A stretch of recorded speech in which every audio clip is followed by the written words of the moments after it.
Now into hour number two. Alex Newman, investigative journalist for the New American Magazine, has really dug into what's in the UNIDIR UN Small Arms Treaty that goes into effect December 24th that Obama says will implement regardless of what Congress does. We're going to look at the executive power grab, the Trans-Pacific Partnership, and a lot more coming up, and open the phones up specifically on the UN gun treaty. And then Gerald Celente gives us an exclusive first look at his projections for the major trends of 2015. Gerald Celente, the trends forecaster, in the second hour. Right now, let's go back to some more of this clip from just earlier today with Jonathan Gruber. Let's just start this at the beginning because it's pretty powerful. Doesn't recall his statements. Here it is. This is not a conjecture, Mr. Gruber. I mean, conjecture is, I believe it may have been, someone may have been thinking, perhaps they were. This is your straight-up statements. These are not conjecture. Is it your purpose today to recant Obamacare as a tax? It is my purpose today to elaborate and straighten out the interpretation of a series of comments that I made and to apologize. Excellent. Let's do that then. Let's clarify it. Mr. Gruber, you made these statements, did you not? I don't recall exactly, but... You don't recall? Now, one of them we actually saw on video. Do you recall that one? Yeah. I can't imagine how you don't recall your own statements because the American voter has seen them over and over again as you've called them stupid. Do you deny making these statements, Mr. Gruber, even though you don't recall them? Do you deny calling Obamacare a tax? If you're reading my actual quotes, then I don't deny it. I am reading your actual quotes. Then I don't deny it. Okay, so you're not here to recant it or to deny it. I'm here to explain that a number of those comments were made in a tone of expertise that I don't have when I was talking about political... Mr. Gruber, do you know what a tax is? I mean, you do have, expertise in economics. Do you know what a tax is? Yes. Okay. So you would not deny today that in these statements that you made that Obamacare is a tax, would you? Obamacare is a large piece of legislation with many parts. And is one of those parts a tax, Mr. Gruber? There are some taxes in Obamacare, Well, the president, as you know, argued that Obamacare was not a tax until it went before the U.S. Supreme Court as to whether or not Obamacare was a tax, and then the administration argued that it is a tax in order to be able to save it from being declared unconstitutional. So I would assume that you agree with the U.S. Supreme Court that Obamacare provisions include taxes, right? The U.S. Supreme Court ruled on a particular provision of Obamacare. You do not disagree with them, do you? I don't agree with their conclusion about the mandate. Excellent. Interesting. Different than what you said at these hearings. But now I have a question for you that I'd like you to think back. You said, this bill was written in a tortured way to make sure CBO did not score the individual mandate as taxes. Did you ever speak to anyone in the administration who acknowledged that to you or to explain that to you, or who assigned a problem with you with the construct of that we have to draft this in a torture way so that we make sure CBO did not score the individual mandate as taxes? And you are under oath, Mr. Gruber. Did anybody in the administration have that conversation with you? That was an inexcusable term used by... I'm not asking you about how you believe that, whether or not you should have said that or not. It's a factual statement you're making. Did anybody in the administration ever have that conversation with you? I do not recall anyone using the word tortured, no. Did they have the conversation with you that it had to be drafted in a way that the CBO did not score the individual mandate as taxes? Anyone in the administration acknowledge it, explain it, or assign aspects to you within that construct? You're under oath. I honestly do not recall. He does not honestly recall bragging everywhere that he helped come up with the fraud. You see there? You're listening to The Alex Jones Show. I am your host, Alex Jones. And I'll tell you what Hollywood Babylon is. It's LeBron James calling himself King James, meeting with stupid Prince William and his Duchess Kate, kicking off their tour, meeting with Obama. That's what Edward Bernays, who wrote the book Propaganda, the nephew of Sigmund Freud, who worked for the Department of War and had the name changed to the Department of Defense.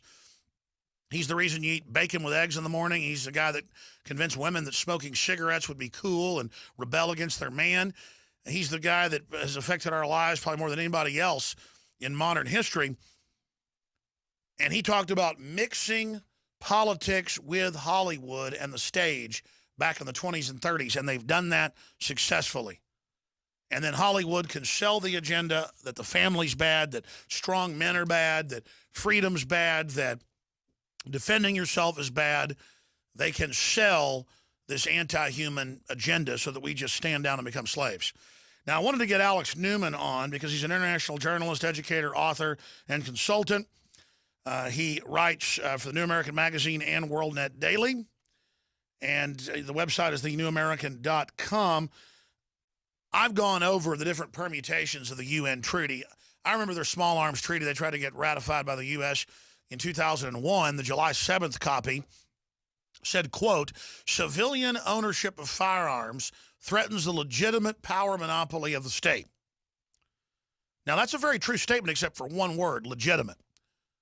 Civilian ownership of firearms threatens the power monopoly of the state.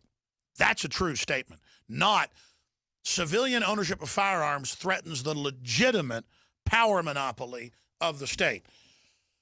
Mao Zedong said that political power grows out of the barrel of a gun. And the Chinese historians believe he killed 84 million people. The CIA says, I think it's 66 million. The CIA, and I'd always heard this from the folks at the John Birch Society, the New American, and whistleblowers, and they're making some congressional testimony. But it was declassified 15 years ago, and it's even been on History Channel, that the CIA did send rifles with no firing pins or bolts to Chiang Kai-shek and the Nationalists, that they did secretly arm Mao Zedong, and there was even a faction of U.S. government people there from Army intelligence and others that they helped people like John Birch, who they killed, tortured and killed, that's why it's called John Birch Society, roll up and put the communists in charge. And David Rockefeller wrote his famous op-ed when, I think it was 76 or 77, when Mao died, praising what he did. He killed about triple what Hitler did and about double what Stalin did. Greatest mass murderers in history. Mao Zedong, Joe Stalin, V.I. Lenin, Adolf Hitler has fourth place, ladies and gentlemen. Fourth place. Fourth place. And they praise him. And the guys just found the op-ed piece from the New York Times. Was my history right that it was 76? I forget what year. It was 77. We can put that back on screen, that New York Times. From a China traveler, David Rockefeller. And if you blow it up, it'll say the date. But the point is, David Rockefeller went in before Nixon made his deal with China publicly and set all this up to leverage planetary government between China and the U.S. to bring in this new system. And now with the Trans-Pacific Partnership and with all these treaties, and Obama saying he'll sign and implement treaties outside of Congress ratifying them. Open borders, that's part of the UN Treaty in ESCO. The Trans-Texas Corridor is part of the North American Union Integration by Stealth Plan. All of this is happening, and we see Obama trying to ban the importation of guns and ammo, citing UN policy and previous treaties. So joining us to discuss the attack on the Second Amendment is Alex Newman. Then at the bottom of the hour, specifically, a discussion of the UN. Now, I want to explain something. People always say, get us out of the UN, get rid of the UN. It's the problem. It is the problem. But robber barons in our country, in Europe, and in China, and in the UK created it. The Rockefellers gave the land in New York. They financed it, and more than 100 other globalist organizations to bring in this planetary corporate government where the ultra-rich are above the law. And I've read this quote twice today from Gary Allen, journalist Gary Allen, who wrote None Dare Call It Conspiracy. If one understands that socialism is not a share the wealth program, but is in reality a method to consolidate and control the wealth, then the seeming paradox of super rich men promoting socialism becomes no paradox at all. And his son has joined the dark side and runs and founded Politico. Just like Ron Paul knew, and I guess could call him friends, Alan Greenspan in the 70s, when he wrote books and libertarian books, published like 3 of them that I've read personally, and essays about the Federal Reserve, the New World Order, world government, planetary regime, how gold standard or silver standard was the answer. And they went and hired Alan Greenspan. See, a lot of folks end up deciding to kneel to Emperor Palpatine, to use that allegory. Rise, you will now be known as Darth Vader. Let's go ahead and go to Alex Newman joining us. Alex, I tell you, they are really bold. They're moving fast right now. Let's break down exactly what's in this treaty, because there's a new congressional report out today where the feds are in emails admitting they're shutting down gun shops by ordering banks not to let them have bank accounts. And they're shutting down major gun websites that even have accessories outside of law. Isn't that like the Nazis throwing stuff through Jewish shopkeepers' windows and outside of law, not letting them have businesses? You know, you're absolutely right that the attack on gun rights is coming now fast and furious.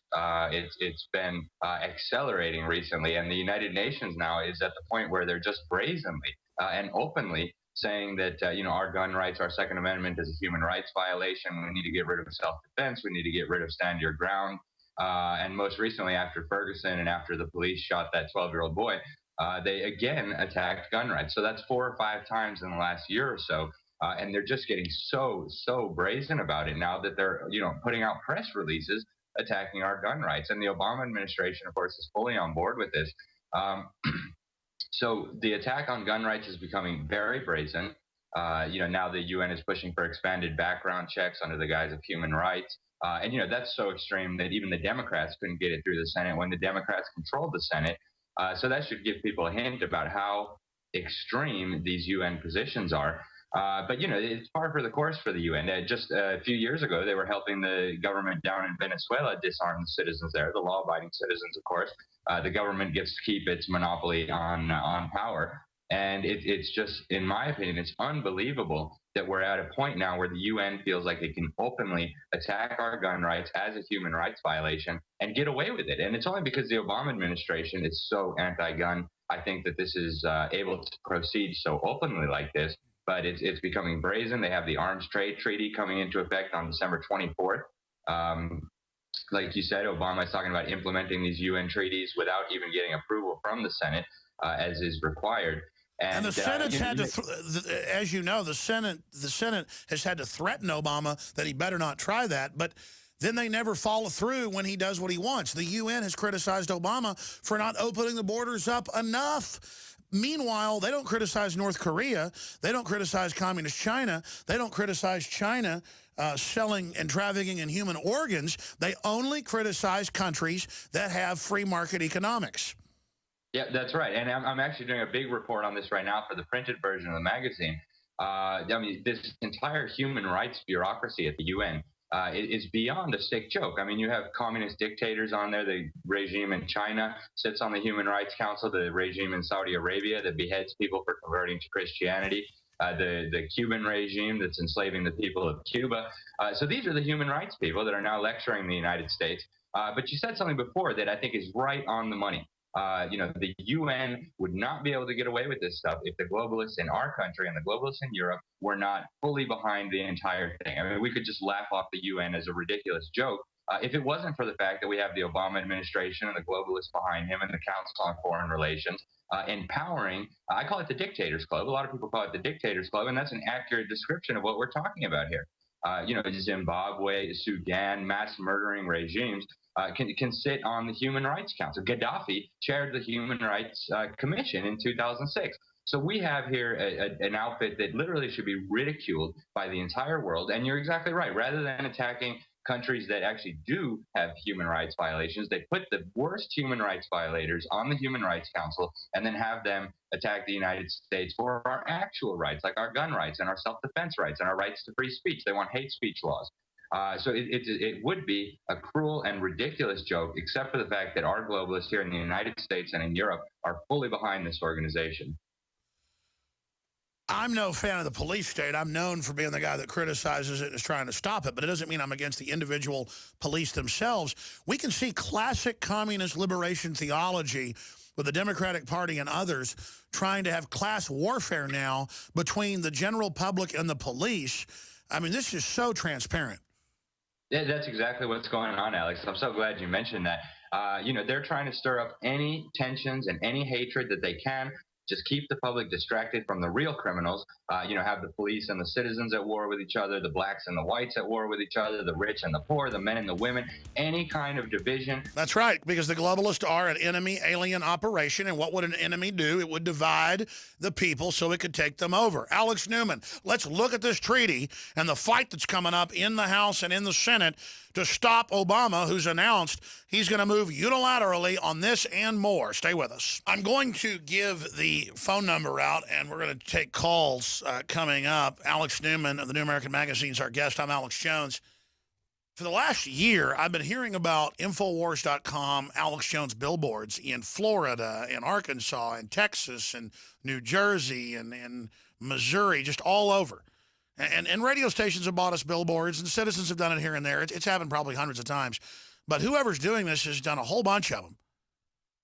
And I had a caller last week who told us who it was, and then I asked them to give the number, and I don't think it got followed or happened. So I want to discover who you are, if you want to be known, and have you on the show and talk about it, because I think it's an example of what other people could step up and do, especially if there's a local AM or FM in the area, to tell folks to also tune into that station. This is just another great way to get the word out. Because if you come listen to this show, you will find out exactly what's going on. Very exciting. So we salute whoever's doing it. Email us, contact us. Who is the mysterious info warrior posting billboards nationwide? InfoWars billboards mysteriously appear on America's interstates. And I'm told they're all over the place. Commenters are going, yeah, I'm in New York. Yeah, I'm in Illinois. Yeah. And it's the same one. It's a good-looking billboard.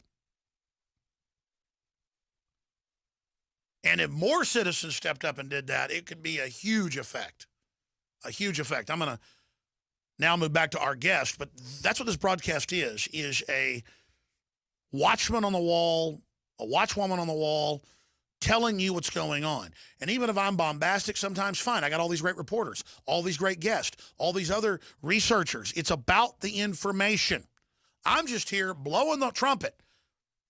Sometimes I don't like the way it sounds, but I'm raising the alarm. We need you to raise the alarm. We have the power to change things. One arrogant case like Gruber calling us dumb fools and how they ripped us off could bring them down.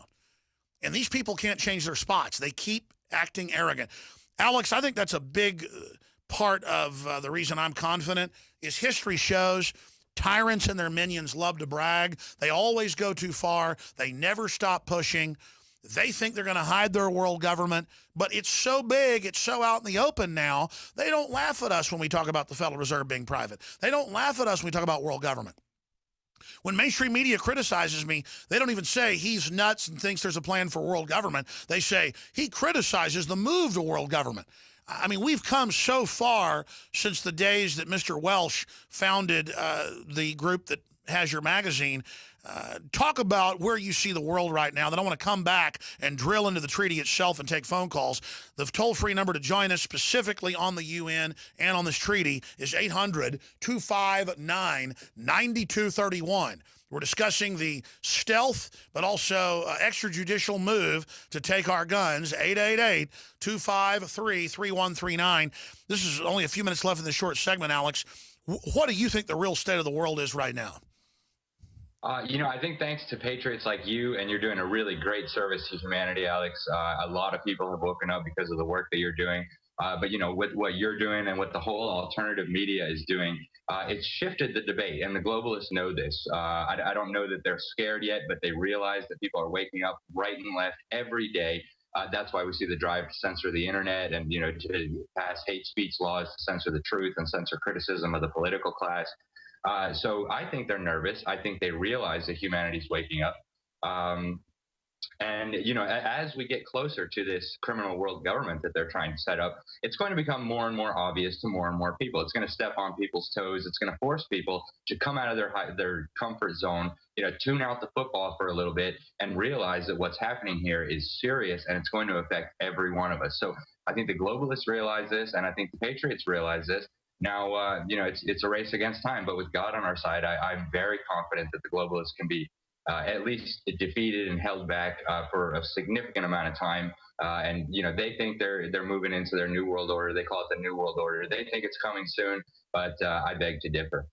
That's right. A planetary, corporate, anti-free market, anti-human, total surveillance grid, cutting off our resources. I mean, this is total enslavement. Everyone should take it personal and should make it one of the main focuses of their lives to study it, to know we're telling the truth, and then to move against it. But people always want some silver bullet, Alex, that's going to fix it all overnight. There is no silver bullet. It is resisting it, speaking out against it, and withdrawing our consent.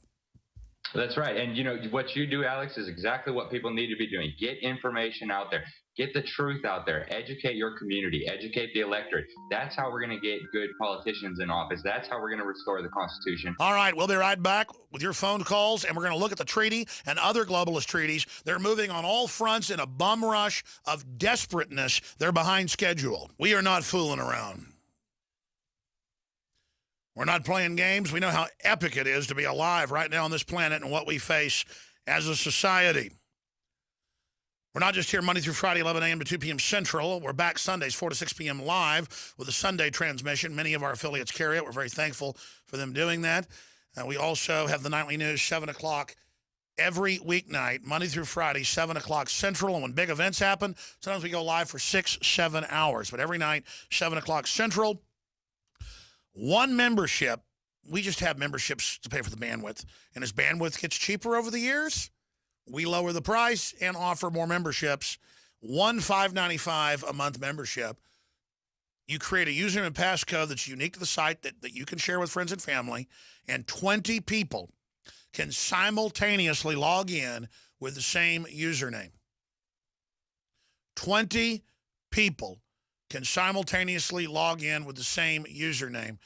I mean, most people aren't going to tune in every night. I wish they would. You could probably give this to 50 people and then never be locked out yourself. But if you ever went there and were locked out, praise God, 20 people are on there simultaneously using it. Go buy another membership and repeat it. $5.95 a month. That helps pay for the crew, the cameras, and the bandwidth, and building the news division so we can send reporters around the world, send reporters to hot spots, have the investigative journalists, have the writers, have the researchers, and we're still running until the end of the year, the special, where you can get half off. Half off, $29.95 instead of $59.95 for a year membership. PrisonPlanet.tv. Lastly, I want to thank everyone out there that is a member and encourage you to share it with friends and family. But you can do your Christmas shopping right now. Go get a membership. Takes about a minute to sign up. And then give an e-card or a physical card with, hey, here's a cool documentary website that has its own underground news. This is some pretty powerful stuff. Check it out. You probably have heard of Alex Jones, but this is where you can find it all in HD and more. PrisonPlanet.tv. Or forbidden information. Here's your passcode. And then give that card. It's a way to save a lot of money for the holidays, for Christmas. Now, a great way to give yourself good health and a healthy GI is Oxy powder. Oxygen-based intestinal cleanser, dietary supplement, clinically tested.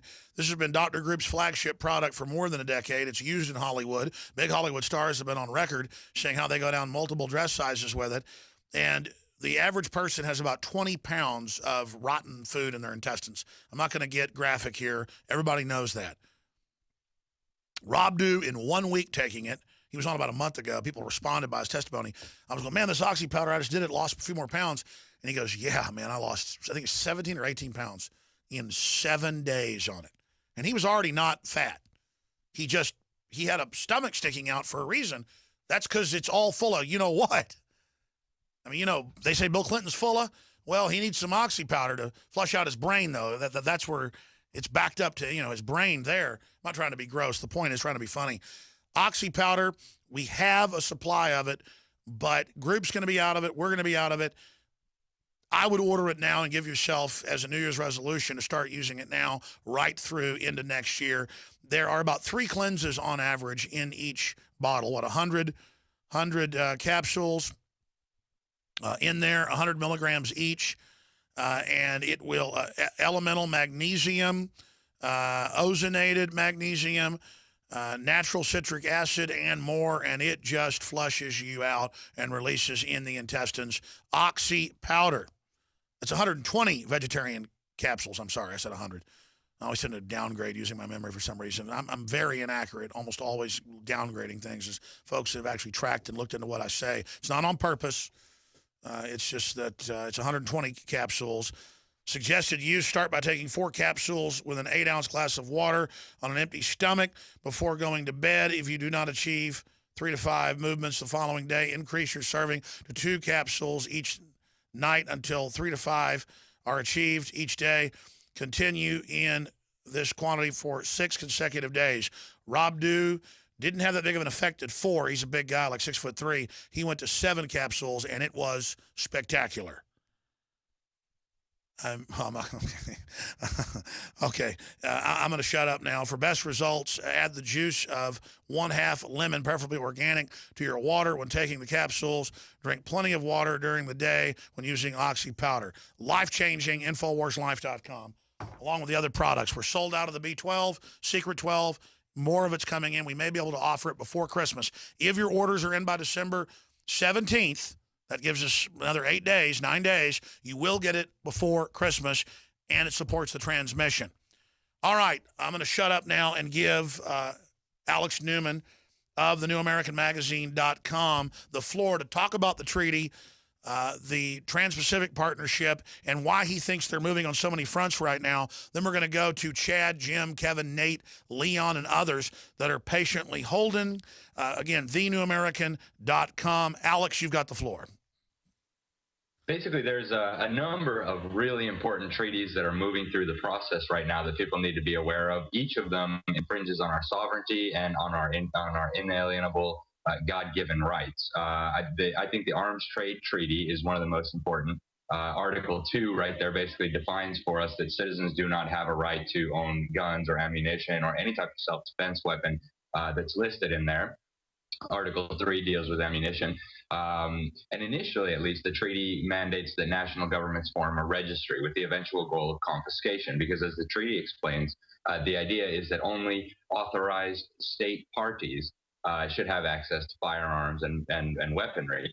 Now, when people think of authorized state parties, I want them to think of, Mugabe in Zimbabwe, Chairman Mao, you were talking about before, mass murders, the Sudan's Omar Bashir, genocidal guy, killed a bunch of people in Darfur. So these are the authorized state parties that we're talking about. Kim Jong-un in North Korea, Fidel Castro and Raul Castro in Cuba.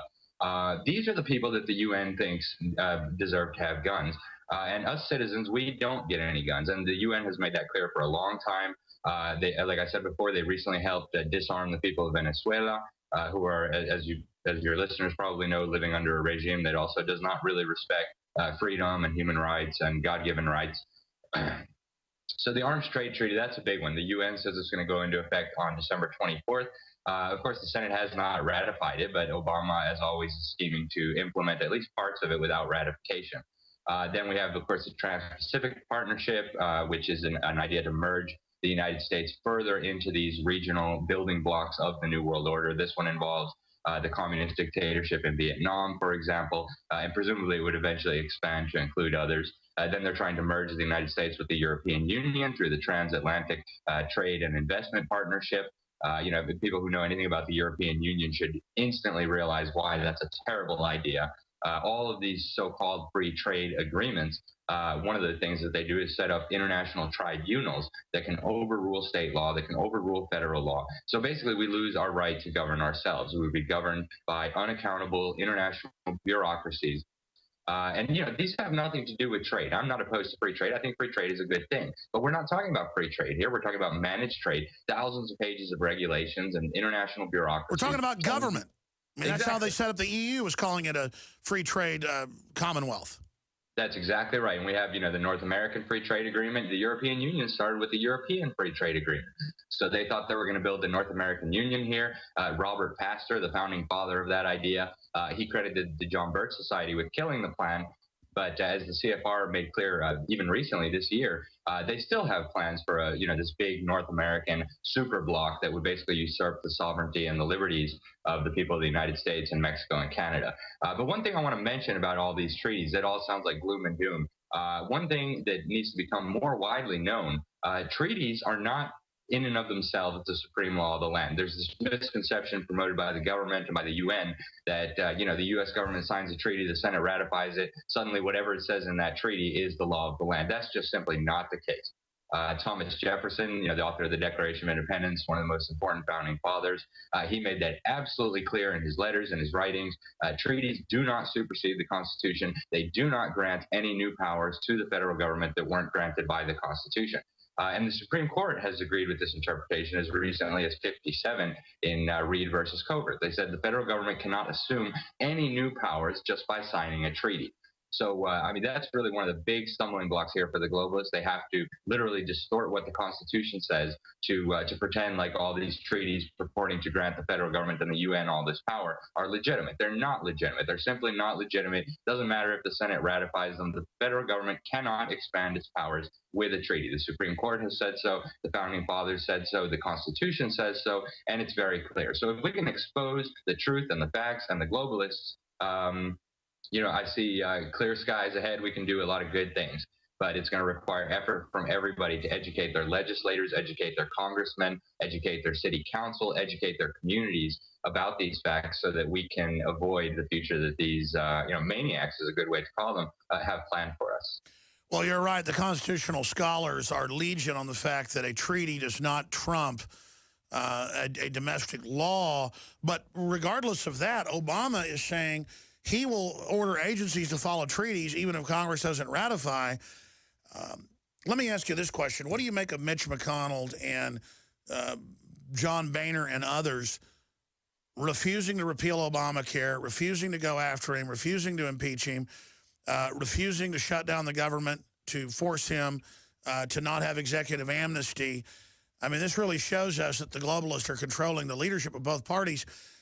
You got a lot of great grassroots people that just came into office. I don't know how they think they're going to get away with this.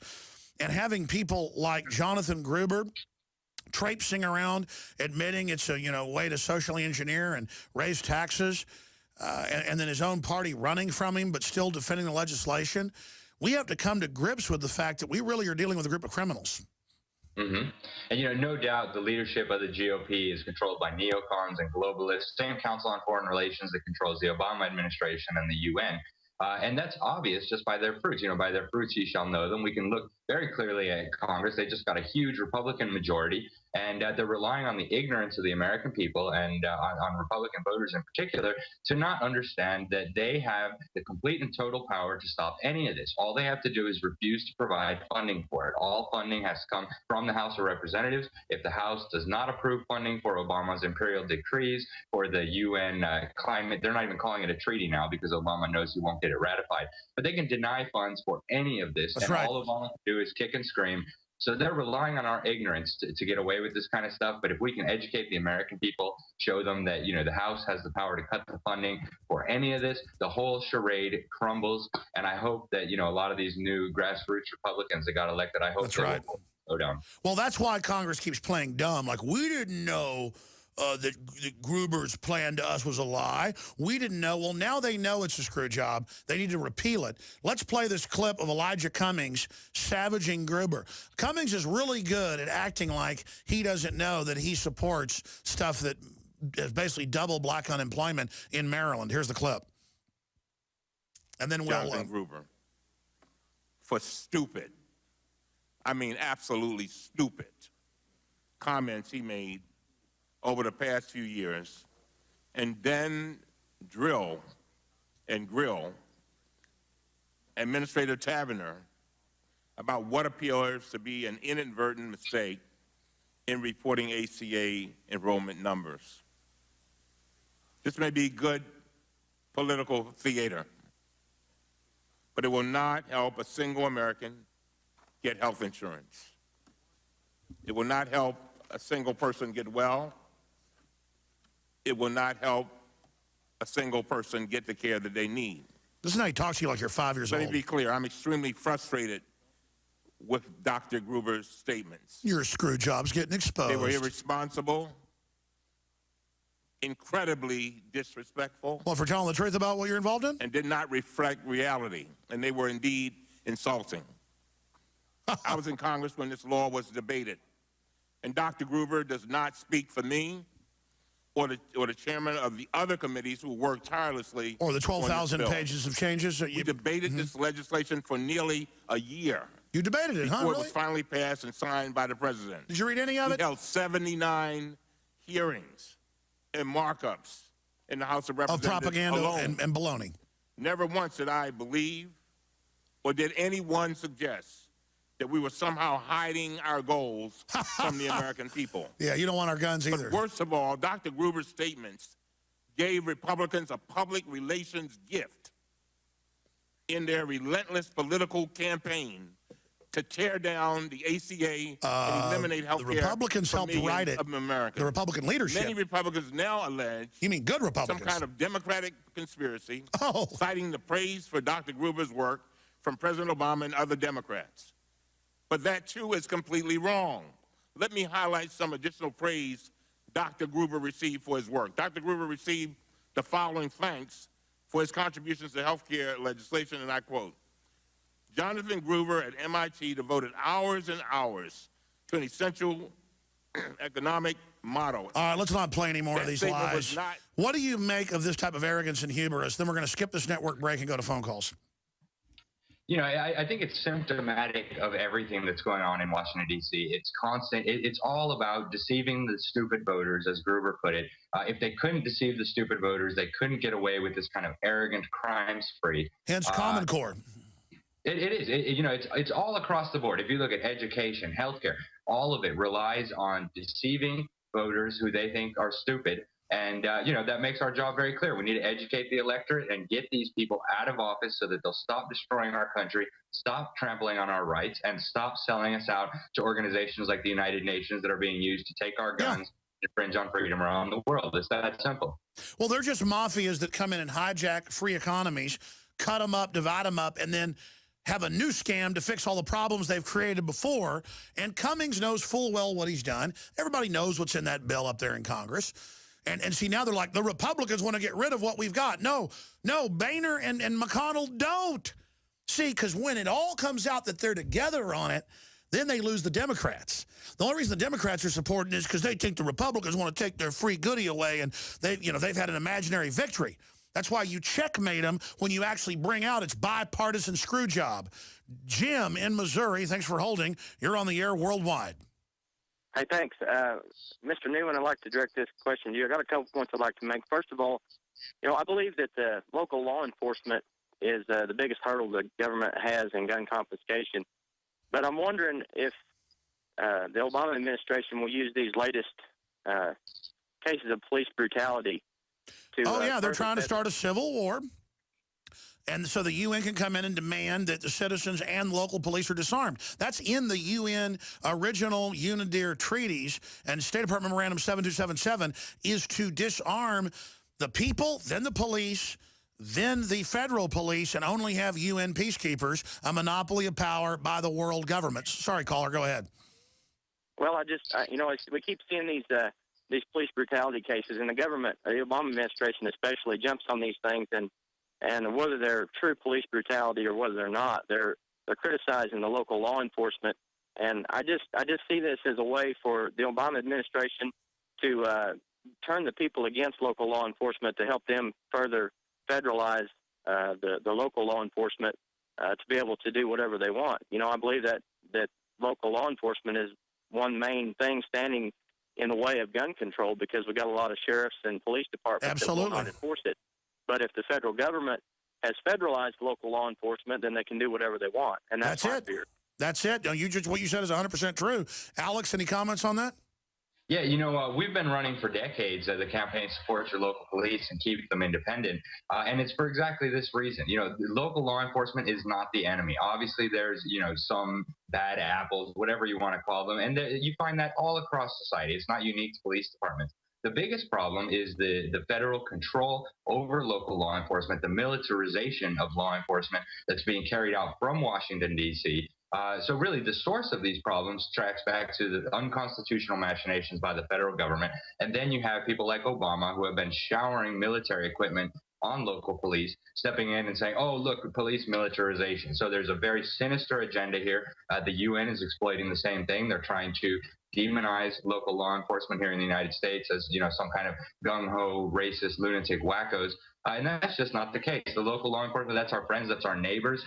They're part of our communities. And the globalists and Obama and all of these, they understand that this is one of the big hurdles to implementing their agenda.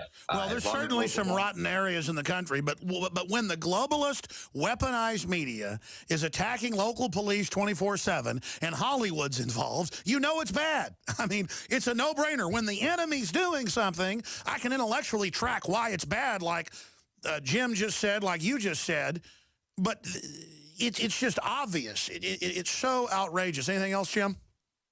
Yes, I would also like to make the point. I'm a pastor here in Missouri, and I would just like to say to all the pastors and Christians that are listening, we have an obligation to let people know what's going on. To any pastor or church member that believes that politics do not belong in church, I'm going to encourage you to read Ezekiel 33. We are the watchmen, and their blood is going to be on our hands. The blood of the people is going to be on our hands if we let all this happen and don't warn people about what's going on. You're absolutely right. They want civil war in this country. That's how the communists take over. And again, it's powerful, rich people that want to sit offshore and bring the country down that are financing a classical communist takeover in America. It's incredible. And then they give all the federal training and these armored vehicles, knowing it makes local police look horrible.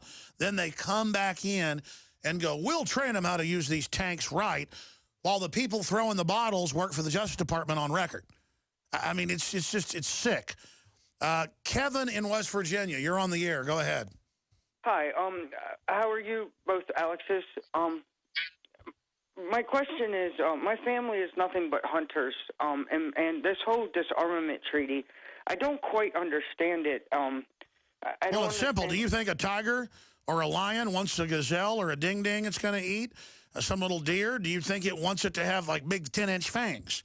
No, it eats it because it'll roll over. So that's why they're trying to take your guns. Well, I mean, we're hunters, and what scares me is that are we going to wake up Christmas morning with the Gestapo at the door saying turn them in? Yes, and it's being done in California and New York incrementally for little regulations and veterans where Bloomberg says, the headline last year, gun confiscation has begun in California. I appreciate your call. Comments. How do you see them rolling this gun control by stealth? I think the globalists and the Obama administration have figured out that straight, frontal attack on gun rights is not going to fly. So it looks to me like what they're doing, first they want to get them registered, and this is how the UN treaty outlines that it should be done as well. You need a national control list of all the weapons, who owns all the weapons, what type of weapons, what type of ammunition, and just like all dictatorships throughout history, once they have the guns registered is when they'll come for the guns. So the first step will be registering. That's why you saw this huge push for the expansion of the background checks. They don't care about background checks. In fact, they love it when a nut job goes and shoots somebody. Of course. They want a list of everybody who owns weapons so that they can come and confiscate. And by the way, the Violence Policy Center, the Brady Center, the Austin Pro Tem Mayor, Mike Martinez said in speeches, we're going to register and then we're going to confiscate their guns. And then he laughed. He laughed at the gun owners and said, yeah, we are coming for your guns. Just like Gruber. They love to let us know. Yeah, so if people don't fight back, there's serious struggle ahead for gun rights. But I think the globalists have realized now that Americans aren't going to sit back and take an attack on gun rights lightly. So they're trying to sell it as just background checks. Who could be opposed to more background checks? And they want to chip away at it little by little until they can exploit a crisis to come out and grab them all after they're registered. That's right. Great points. Chad in Washington, you're on the air with Alex Newman of the New American Magazine. Oh, well, yeah, the last caller basically asked what I was going to ask.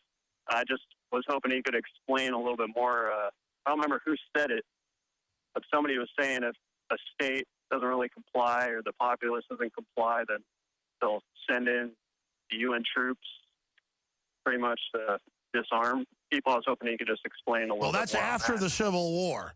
See, first they destabilize the country, then they send the UN in to mop up later. Alex? You know, people think it's ridiculous, the idea that UN troops might someday be in the United States. It's not ridiculous at all. And if you look at what the UN troops are doing around the world, now I've written on this extensively because in my opinion, it's one of the worst atrocities going on in the world and nobody's paying attention to it. These UN peacekeeping troops are systematically raping, slaughtering, and pillaging the populations they're supposed to be protecting. It doesn't matter if you're looking in Haiti, the Ivory Coast, Sudan, Somalia, the Congo, any place where you find UN Burma, Asia, literally being a news hound for 22 years, 20 years on air, no army in modern history has been more villainous, larcenous, murderous than the UN so-called peacekeepers. I mean, it is an army of evil. It is. It's mind-boggling, and the media doesn't want to pay any attention to it. Look at the UN and sex trafficking of kids and women. They're the main driver of that. Do 5 more minutes with us if you can, Alex. And then we've got Gerald Celente coming up. We got a little no man's land, 5 minutes at some stations here at the start. More calls. Alex Newman, then Gerald Celente with a first look at the trends of 2015. Alex Newman of the NewAmericanMagazine.com. We're going to take a few final calls for you right now, but any other points you want to make about the UN treaty, a little Christmas gift that Obama says he'll implement by fiat? Yeah, well, I mean, one thing that I think is important for people to understand, the UN is more of a tool of the globalists than a danger in and of itself. But with that said, withdrawing from the United Nations and defunding the United Nations would set the globalists back decades. They're thinking to use the United Nations as the nucleus of this global tyranny that they're trying to impose. And they're doing it on all fronts: human rights, global warming, all of these pseudo pretexts for global government are being exploited. So if we could get the United States out of the UN, and there's a bill in Congress to do it right now, H.R. 75, Restore American Sovereignty Act, by Representative Brown in Georgia. If we could get the United States out of the United Nations, we would set the globalists back by maybe generations. And so I think it's a very worthy goal. It's a good goal for all of us to aspire to. We need to educate our communities about the danger of the UN, and we can use that momentum to defund and then withdraw from the Dictators Club. And that's what it is. That's what really exposes the UN. They never criticize dictators and horrible regimes. It's always Christians, family groups, private property, and then it's a bunch of corrupt billionaires on top of it, like George Soros, telling someone that makes $100,000 a year how they're a greedy pig. Leon in Utah, thanks for holding. You're on the air with Alex Newman. Hey, Alex. Hey, Mr. Newman and fellow patriotic citizen of the United States. I have a few things that I'd want to just point out real quick. I mean, what are we supposed to do, guys? What's the plan? I mean, overall, we can see that things are, they're expanding in a way that's beyond our comprehension in terms of they want to just, knock on our doors and say, hand over your guns. We know that people are going to stand their grounds, and we know that, people are going to defend themselves, and it's going to be a bloodbath, to be honest with you. It's something that we all have to understand, and many people, I feel like they lack discipline because they don't listen. They're not aware of the things that are going on around us. I mean, just a couple of days ago, I guess, Russia, or even today, they're threatening that, that they're saying that America's sounding off the drum for World War III.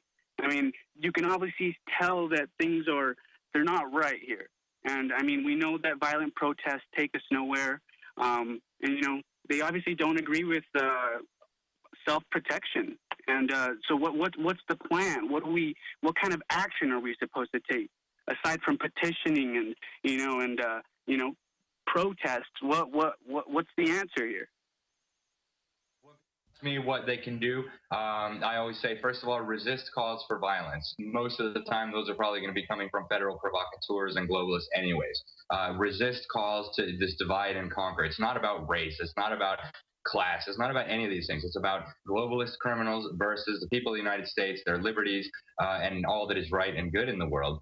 Now, in terms of what to do, we have a lot of tools available to us. One of the most important is educating our communities. We still have our free speech. We still have the internet, so we can get the information out, and that is going to be key. We have the ballot box. We can vote bad politicians who don't obey their oath of office out of office. We have the jury, so don't convict your fellow citizens for trumped up crimes that the federal government or whatever imagines have been committed. So we still have all the tools that we need. That's right. If the people become motivated and highly active and know what's happening, if all of you become media folks in your own area, or activists or jury activists, whatever the case is, There's no way the globalists can be successful. If you just point people at New American Magazine or Infowars.com or WorldNetDaily.com or PrisonPlanet.com or DrudgeReport.com, not that any of us are perfect, but we're promoting basic information. Thomas Jefferson said that if you've got an informed public and you've got free information and you've got good information, that tyranny will vanish like phantoms at dawn. That's what's happening. And we're starting to see a lot of victories. Congress has a 7% approval rating. We just have to go to the next level to hold their feet to the fire. Alex Newman will watch this treaty closely. Thank you so much. Thanks for having me, Alex. You bet. We'll be back with Gerald Celente, the top trends forecaster.